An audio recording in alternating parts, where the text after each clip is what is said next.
Husband বিদেশ যাওয়ার দ্বিতীয় দিনের মাথায় আমার শাশুড়ি মা আমাকে বললেন, ছোট বউ, তোমার জিনিসপত্র সব গুছিয়ে মেজো বউয়ের ঘরে যাও। এখন থেকে তোমরা দুইজন এক রুমে থাকবে। বড় খোকা সামনের সপ্তাহে আসবে, তখন বড় বৌমা আর বড় খোকা ওরা এই রুমে থাকবে।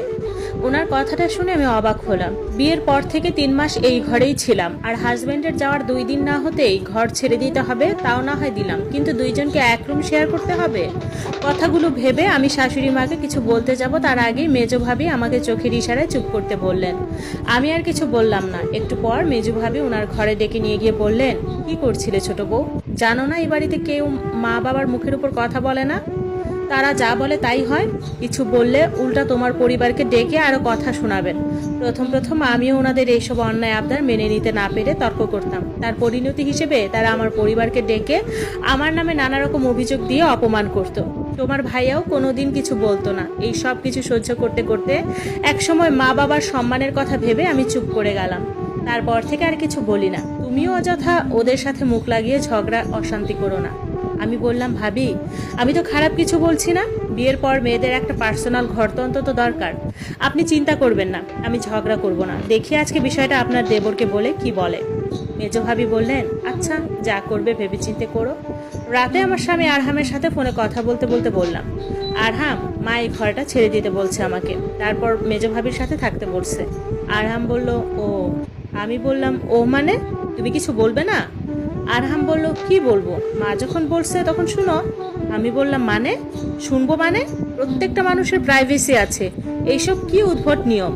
এই ঘরে না হয় থাকতে নাই দিল, আরো 2টো রুম ফাঁকা পড়ে আছে, সেখানে না হয় থাকি। দুইজনকে এক রুমে কেন থাকতে হবে? তার উপর তুমি জানো আমি এইভাবে কখনো থাকিনি। একটু বড় হওয়ার পর থেকে আলাদা রুমে থেকেছি। আমি পারবো না শেয়ার করে থাকতে। আরহাম বলল, শ্বশুর বাড়িতে আসলে একটু মানিয়ে নিতে হয় রিয়া, আর তুমি যখন থাকতে পারবে না, আমি মাকে বলছি তোমাকে একটা ব্যবস্থা করে দিবে। কথাটা বলেই আরহাম ফোন কেটে দেয়। ফোন কেটে যেতেই আমার বুকটা কেমন ভারী হয়ে আসে। ইচ্ছে করে চিৎকার করে কাঁদতে। কিছুদিন আগে যে মানুষটা বলেছিল আমার সব বিপদে আপদে পাশে থাকবে, যে কোনো সমস্যায় তাকে জানাতে, আর এখন এই একটা কথা বলতেই তার রূপ পরিবর্তন। সেই রাতে আর আরহাম ফোন দিল না। পরের দিন সকালে ঘুম থেকে উঠে রান্নাঘরে যেতেই দেখি শাশুড়ি মা মুখটা বাংলার পাঁচের মতো বানিয়ে আছে, কোনো কথা বলছে না। আমি তাকে জিজ্ঞেস করলাম, কি করে দিতে হবে আম্মা? সে আমাকে কিছু না বলে হাতে থাকা পাতিল মেঝেতে সজোরে আঁচড়ে ফেলে, তারপর চিৎকার করে বলে, এই বাড়িতে আজ পর্যন্ত কেউ আমার সিদ্ধান্তের উপর কথা বলেনি, আর তুমি মেয়ে বারবার প্রশ্ন তোলো। আমার কথা শোনো না, আমার নামে বিচার আমারই ছেলের কাছে দাও।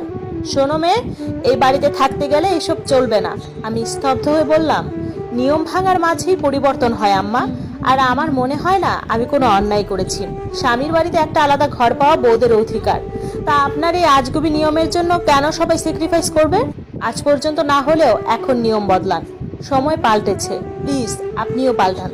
কথাগুলো বলে গটগট করে হেঁটে ঘরে চলে গেলাম। বেশ কিছুক্ষণ পর বাইরে বাবার গলার আওয়াজ পেলাম। এ কি, বাবা এই সময়? দৌড়ে বাইরে গেলাম। হ্যাঁ, আমার বাবাই দাঁড়িয়ে আছে।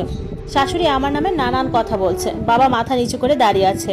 মুহূর্তেই আমার চোখে জল এসে গেল। শেষমেশ এইভাবে আমার বাড়িতে বাবাকে আসতে হলো। আমি কোনো রকম চোখের জল মুছে মাথা নিচু করে বাবার কাছে এগিয়ে গেলাম। শাশুড়ি আমার দিকে তাকিয়ে বললেন, এই যে বিয়াই, আপনার বেয়াদব মেয়ে এসে গেছে, বোঝান শ্বশুর বাড়িতে কিভাবে চলতে হয়।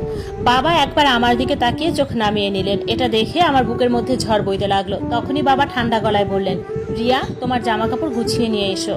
শাশুড়ি মা আশ্চর্য হয়ে বললেন, কি বলছেন বিয়ান? বাবা বললেন, আপনি যা শুনলেন, বাবা মায়ের দায়িত্ব মেয়েকে দেখে শুনে পাত্রস্থ করা। আমিও সেই চেষ্টাই করেছিলাম, কিন্তু আমি পারিনি সঠিক মানুষের হাতে আমার মেয়েকে তুলে দিতে। তার জন্য আমার মেয়ের কাছে অপরাধী। ক্ষমা করে দিস মা আমাকে। তবে আমার ভুলের বোঝা তোকে সারা জীবন বয়ে বেড়াতে হবে না। যেই বাড়িতে একটা ঘরে থাকার জন্য বিচার সালিশ বসবে, সেই বাড়িতে তোকে থাকতে হবে না।